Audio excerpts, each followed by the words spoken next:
তো আমাদের অন্তরজ সিরিজের পার্ট 1 এ আমরা আজকে x to the power n কে অন্তরীকরণ করব, অর্থাৎ আমি এখানে মূল নিয়মের সাহায্যে তাকে সমাধান করব এবং সূত্র করব।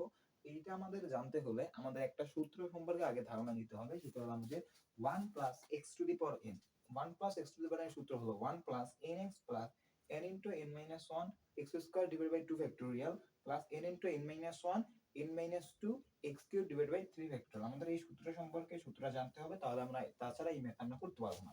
এখন আমরা এখানে ধরি, যেহেতু এখানে কি, এখানে ফাংশন অফ x কি, আমাদের ফাংশন অফ x হলো আমাদের x to the power n, তাহলে এখানে আমাদের function of x plus h কি হবে?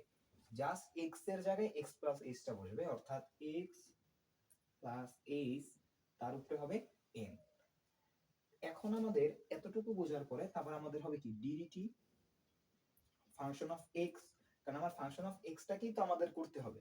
তাহলে ফাংশন অফ x সমান লিমিট h টেন্ডস টু 0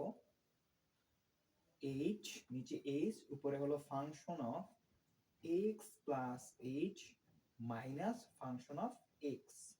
এখন আমরা কিন্তু আগে থেকেই বের করে রাখছি function of x plus h এর ভ্যালু কত। Function of x plus h এবং ফাংশন অফ x এর ভ্যালু আমরা আগে থেকেই বের করে রাখছি, সেটা হলো x প্লাস h তার উপরে n minus x to the power n। এখন এইখান থেকে আমরা x to the power n common নিব। Limit x h tends to 0, এইখান থেকে যদি x to the power n common না হয়, x to the power n, তাহলে এখানে কি হবে? এখানে হবে 1 plus h by x divided by n minus x to the power n divided by h। এখন আবার সম্পূর্ণ থেকে কি কমন যায়? x to the power n common যায়।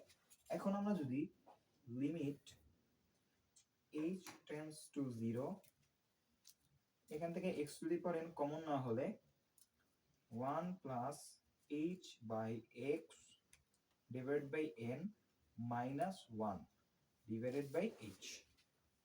আমাদের যেহেতু এখানে x to the power n যেহেতু ধ্রুবক, সুতরাং আমরা জানি ধ্রুবককে আমাদের অন্তরীকরণের বাইরে নেওয়া যায়। সুতরাং x to the power n কে যদি বাইরে নেওয়া হয় তাহলে এরকম হবে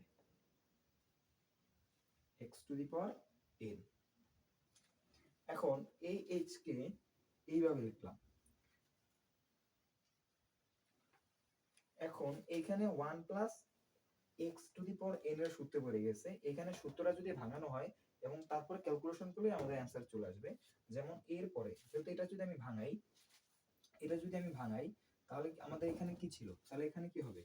এখানে আমার ছিল না 1 plus h by x divided by n minus 1, এখানে তো এটা ছিল, এটাকে আমাদের এখন ভাঙাতে হবে, এটারে ভাঙাতে হবে। যেমন এখানে যদি ভাঙাই limit x tends to 0 1 divided by h, এবং এটার সমীকরণ কি 1 প্লাস nx, এখানে x হলো h বাই x, তাহলে এখানে হবে nh divided by x plus n into n minus 1, এখানে n, এই যে n into n minus 1 divided by 2 factorial, আর এখানে আছে x স্কয়ার মানে h বাই x স্কয়ার, একসাথে লিখলে হয় h square divided by x square.